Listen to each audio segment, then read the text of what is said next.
Hola, soy Nano y quiero contarte una historia de familias grandes y enredosas que no dejan de ponerle el mismo nombre a los nietos hasta la eternidad. Un Aureliano, dos Aurelianos, tres Aurelianos, cuatro Aurelianos, cinco Aurelianos.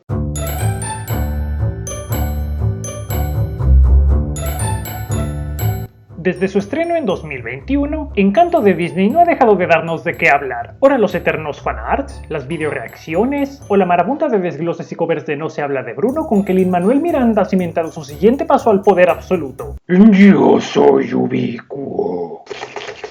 Sin embargo, uno de los temas de los que más se puede hablar de esta película y no se ha hecho demasiado por alguna razón, es su larga lista de obvias similitudes con la novela ganadora del premio Nobel, 100 años de soledad, de Gabriel García Márquez. La Casa del Ratón nunca ha sido ajena a tomar referencias de literatura preexistente, no solo adaptando directamente cuentos clásicos, obviamente, sino tomando libros y folclore como inspiración para historias originales, desde mitos legendarios clásicos hasta Shakespeare, y yendo desde inspiración honesta hasta claros plagios escondidos en nuestras narices que creen que no vemos. Miki, es Tezuka, ¿crees que no nos dimos cuenta de que le robaste a Osamu puto Tezuka? Y en el caso de Encanto parecen haber utilizado una estrategia similar a la que les funcionó con Frozen, tomar un libro clásico y no hacerle una adaptación directa, pero sí una historia original claramente inspirada. Y de toda la literatura disponible para inspirarse que hay en el mundo, escoger 100 años de soledad de Gabriel García Márquez es al mismo tiempo una elección muy extraña y muy eficaz. Sobre el papel la idea puede chocar un poco al principio, pero solo hace falta pensarlo por 3 segundos y medio para darse cuenta de que tiene sentido, ya que este libro de todos modos se lee como un cuento de hadas ambientado en principios del siglo XX. En mi reseña directa de Encanto, que les invito a ver si no la han visto, ya señalé vagamente estas similitudes, y recuerdo haber dicho algo así como que ver esta película me dieron ganas de volver a leer el libro, así que lo leí otra vez,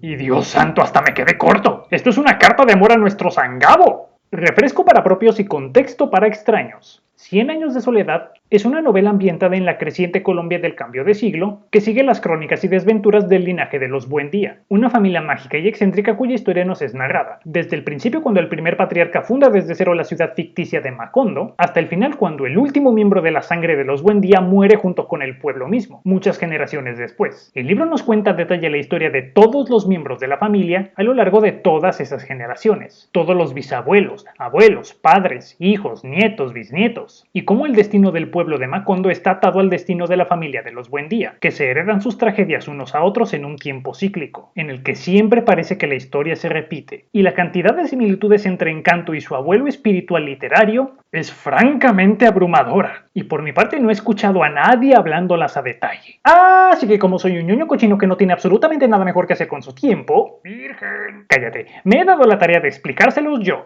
Este es el top 9 de Nano Grey Cat de las más notables similitudes y sus respectivas diferencias entre Encanto y 100 años de soledad de Gabriel García Márquez. Número 9. El lore o historia de trasfondo. Ambas historias funcionan con la premisa de una pareja que guía a una pequeña población fuera de su punto de origen, para fundar un nuevo pueblo mágico, convirtiéndose en la familia más importante de la nueva población, donde la abuela es la cabeza de la familia en una casa grande que contiene varias generaciones descendientes de la pareja originaria. En 100 años de soledad, el matrimonio fundador está formado por los legendarios José Arcadio Buendía y su mujer Úrsula Iguarán, siendo José Arcadio considerado el fundador de facto y verdadero padre de la familia, pero muriendo relativamente temprano, y dejando a Úrsula como matriarca y jefa de la casa, de modo que la bisabuela se convierte en la jefa de facto de la familia Buendía. No es nada difícil ver las similitudes con Encanto. En la película, al igual que en el libro, la pareja fundacional formada por el abuelo Pedro y la abuela Alma son los responsables de guiar a la población de migrantes al punto que será su nuevo hogar, fundando un pueblo nuevo. Aunque a diferencia del libro, en la película el abuelo muere para sacrificarse por los demás, dejándole todo el trabajo a la abuela. En 100 años de soledad, el abuelo José Arcadio Buendía tiene suficiente tiempo para fundar y cimentar el pueblo, y alcanza a morir viejo, de hecho siendo su fantasma que se queda en la casa uno de los elementos más icónicos de la casa Buendía. De hecho, si lo pensamos un poco, podemos darnos cuenta de que Encanto hizo algo muy parecido con el recuerdo del abuelo, dando a entender que su alma o su espíritu es el milagro, la casa, o que tiene que ver algo con con ellos, y que sigue guiando a la abuela desde la muerte. De un modo u otro, el fantasma metafórico del abuelo Pedro sigue por ahí. No es lo mismo que literalmente el fantasma, el espectro, el ánima del abuelo José Arcadio Buendía andando por la casa. Pero la utilización del abuelo desde el más allá sigue ahí. También está la diferencia de que en Encanto, el pueblo es fundado por una población de desplazados que huye de la guerra civil, mientras en el libro José Arcadio Buendía funda Macondo para escapar de su pueblo originario, a fin de alejarse del fantasma de un hombre al que asesinó. Como te estarás dando cuenta, en ese libro hay bastantes fantasmas estilo Harry Potter. Sin embargo, la guerra civil referida en Encanto está basado en una serie de conflictos reales que hubo en Colombia en el cambio de siglo, mayormente entre el Partido Liberal y el Partido Conservador, por hacerse por el poder político en una serie de cacicados. Piensa en algo así como la Revolución Mexicana, y estas guerras son un telón de fondo muy presente en 100 años de soledad, siendo el campo de juegos de uno de los personajes principales el coronel Aureliano Buendía, guerrillero legendario del Partido Liberal, y el segundo de los 3 hijos de José Arcadio Buendía y Úrsula Iguarán, de modo que aunque no tiene la misma historia, las guerras civiles colombianas siguen siendo un telón de fondo común en ambas historias. De hecho, hay una pequeña teoría de los fans que dice que el soldado que asesinó al abuelo Pedro en Encanto es en realidad el mismísimo coronel Aureliano Buendía, lo que no puede ser porque las fechas no coinciden, pero es una idea interesante. Así que sea como sea, con diferencias y todo, ambas historias tienen el mismo escenario y el mismo contexto trágico y agridulce que se presta a ser mitificado, igual que un héroe de la revolución que tenía el pasatiempo de hacer pescaditos de oro en una platería. Número 8. Trauma generacional y maldición del linaje. Las dos tramas se centran en las familias principales respectivas, en las cuales el tema principal gira en torno a que los males espirituales que acechan a la primera generación se replican y se repiten en sus descendientes.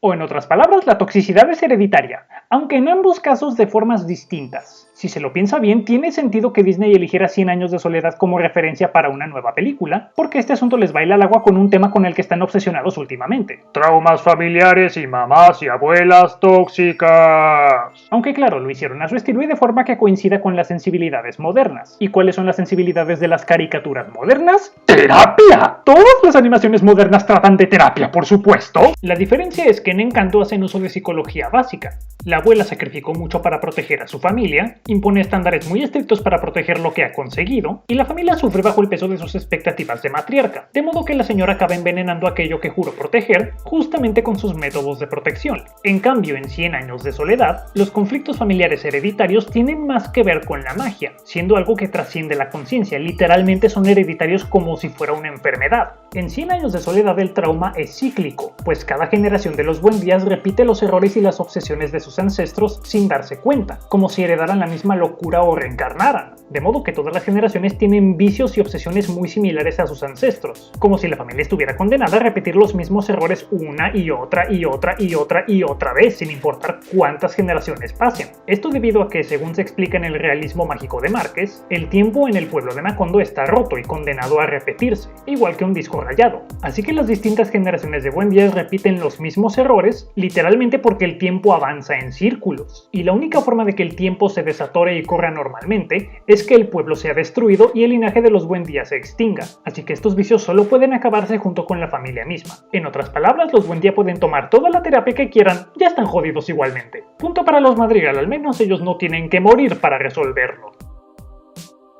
Número 7.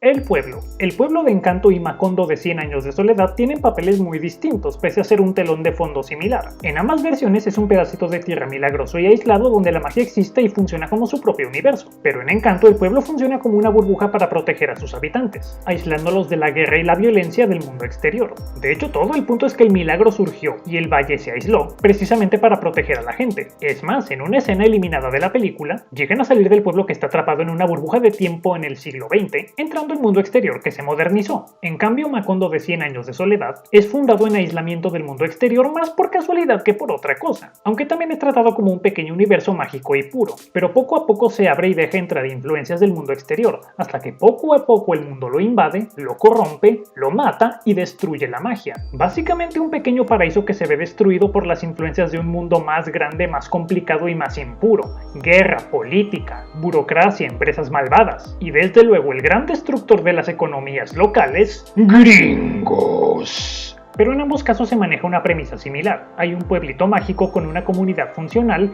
que lucha por mantenerse independiente porque los males del mundo exterior vienen a corromperlo, quitarle la inocencia y con ello destruir la magia. Básicamente una comuna de hippies mágicos con maripositas amarillas. Te maldigo, industria de los bananos. Número 6. La magia.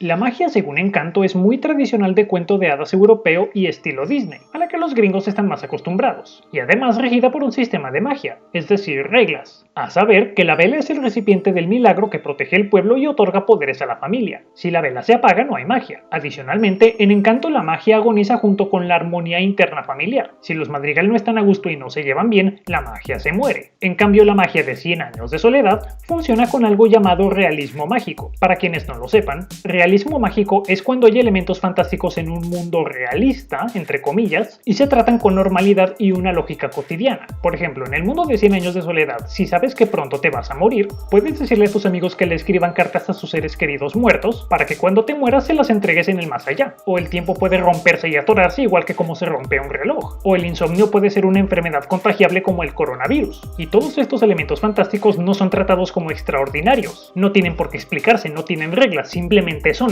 y para la gente son normales. Así es el realismo mágico. El mundo es completamente realista, pero tiene elementos fantásticos que simplemente se dan por hecho. Además, en 100 años de soledad, la magia cumple la función de metáfora extendida. Metáfora extendida es cuando en una historia tomas un motif o algún elemento casi siempre fantástico para representar algo real. Literalmente cuando en tu historia utilizas algo mágico para que sea una metáfora de algo. Un ejemplo muy fácil es la película Red de Pixar, que ya reseñé en este canal, donde el elemento fantástico, convertirse en un panda rojo gigante, es una metáfora para la menstruación. 100 años de soledad está plagada de este tipo de hipérboles, casi siempre representadas con algo sobrenatural o fantástico. Encanto no hace esto, pero también utiliza la magia como un medio para explorar los sentimientos de los personajes. Si no hay armonía en la familia, la magia se muere. De hecho, en 100 años de soledad, la magia se muere conforme es ahogada por las influencias del mundo exterior, conforme la gente de Macondo pierde su capacidad de asombro. Caray, hay otra metáfora. La rapidez de la modernidad parece matar lo que parecía fantástico y maravilloso en el mundo. En el caso del libro, literalmente la magia se extingue conforme avanza la tecnología, pero es mejor que lo leas para descubrir de lo que estoy hablando.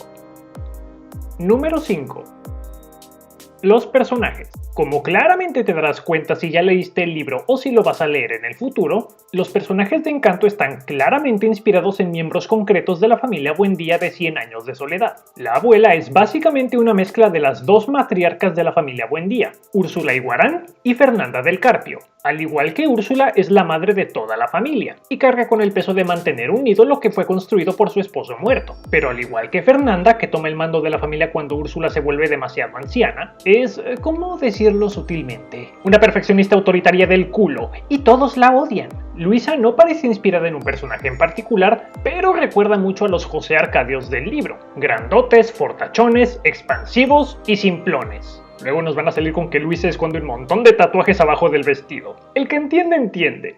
Chica traviesa. Bruno nos recuerda fuertemente a los aurelianos, particularmente a dos. El coronel Aureliano Buendía, que también tenía visiones del futuro, y Aureliano Babilonia, que vive como un ermitaño entre las paredes de la casa, sin que la familia sepa que anda por ahí en las sombras. Isabela y Dolores cumplen un poco el papel de Rebeca y Amaranta, como dos hermanas entre comillas, que en secreto pelean por el mismo hombre. De hecho, en Isabela confluyen varios personajes del libro. Para empezar, es la primera de las dos que parece quedarse con el hombre que a las dos les gusta, como Rebeca. Es la guapérrima de la casa como Remedios la Bella, y en una versión anterior de la película iba a tener un novio prohibido en secreto, como Meme. Espera, Isabel es básicamente como 3 de mis personajes favoritos. Ah, con razón me gustaba tanto, además de por sabrosa. Hablando del diablo, el novio secreto de Isabel en la versión preliminar de la película iba a aparecer disfrazado de jaguar, como Aureliano II, que en el libro se disfrazó de tigre. En realidad, esto hubiera reflejado los múltiples romances prohibidos en 100 años de soledad. Mariano Guzmán, el don guapo, es básicamente como Pietro Crespi.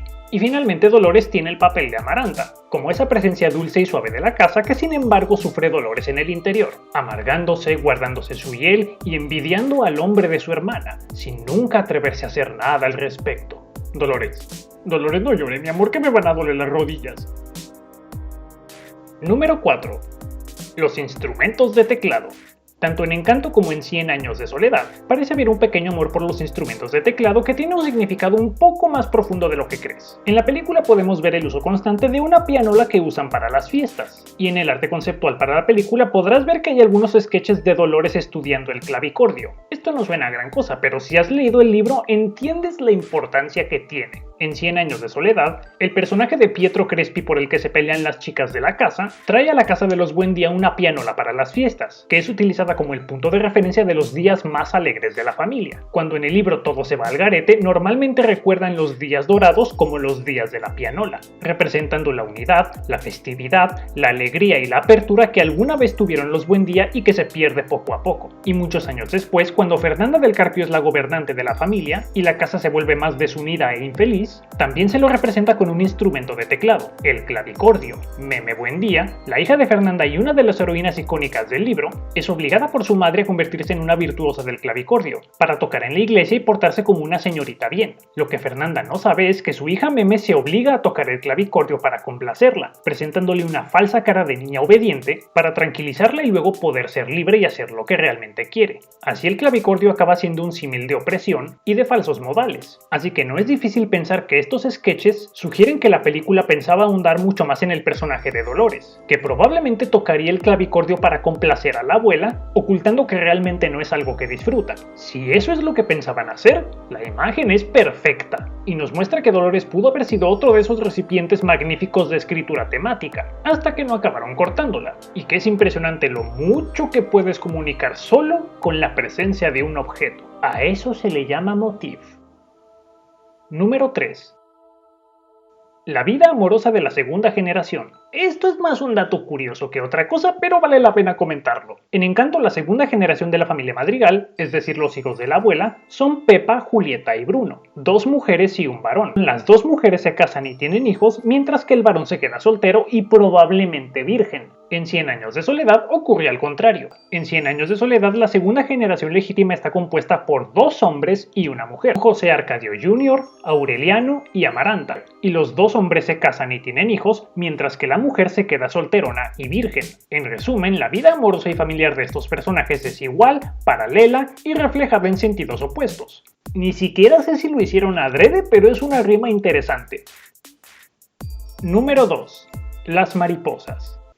Oh, sí, esta es la que estaban esperando, ¿verdad? Encanto adopta las mariposas amarillas como figura que representa el vínculo entre la magia y la unión familiar. Y tomando en cuenta su inspiración, era una imagen obligatoria, ya que las mariposas amarillas son el sello característico de Gabriel García Márquez. No importa cómo, no importa por qué, pero tenían que incluirlas, y acabaron dándoles un significado distinto al de la novela, pero están ahí. Pero más allá de una imagen icónica general, en 100 años de soledad, las mariposas tienen un papel mucho más concreto. Son la materialización física del amor, más específico, el amor de Mauricio Babilonia y Meme Buendía, discutiblemente el romance icónico de este libro, que están ahí cuando se conocen, aparecen cuando piensan el uno en el otro, son más entre más se quieren, y cuyo aleteo sigue perturbándolos incluso después del desenlace de su historia, esta vez como manifestación de la nostalgia. Y no voy a explicar cómo pasa eso porque es spoiler y tienes que leerlo tú mismo, porque es una de las imágenes más bonitas que vas a leer jamás. Bonitas y amargas.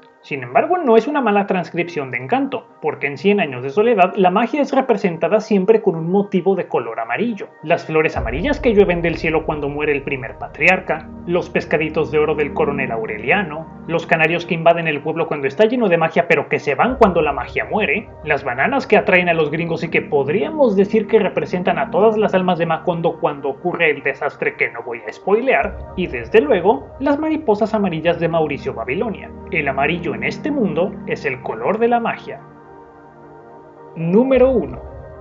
El tema de la soledad. Esto es más un tema narrativo que un personaje, un evento o una imagen, pero es bastante evidente cuando lo piensas bien. Tan claro que, oye carajo, es el título del libro. Y aquí tendré que hacer un pequeño mea culpa, porque tendría que haberlo visto venir. En mi reseña de Encanto mencioné que la familia Madrigal se siente muy distante y funcionaría mejor si se siguieran entre ellos, que explotaran la dinámica de verlos interactuar constantemente, parecido a como lo hizo Más barato por docena. Y mantengo esa opinión pensando en el beneficio de la narrativa, pero algo que no tomé en cuenta es que parte del punto de 100 años de soledad es que los Buendía tienen una vocación solitaria, y aunque viven muchos juntos en una casa grande, están en sus propios mundos, acompañados pero solos, fingiendo que todo está bien pero guardándose sus dolores para sí mismos. El punto es que a pesar de que son familia y se quieren, sienten que los demás no los entienden, y es más fácil guardarse sus penas para sí mismos, guardándose secretos, mintiéndose, viviendo dobles vidas. Una familia entera de ovejas negras que a pesar de estar todos juntos, nunca se sienten acompañados, y siempre se sienten abandonados. Por eso todos y cada uno de los personajes del libro es tratado como el protagonista de su propia historia, porque están tan aislados, se sienten tan distintos, son tan inadaptados y tan incompatibles que cada cual se comporta como un protagonista, papel que en otro tipo de historias le corresponde a una sola oveja negra. Y Encanto comete un poco de ese pecadillo al darle a Mirabel el papel único de inadaptada. En 100 años de soledad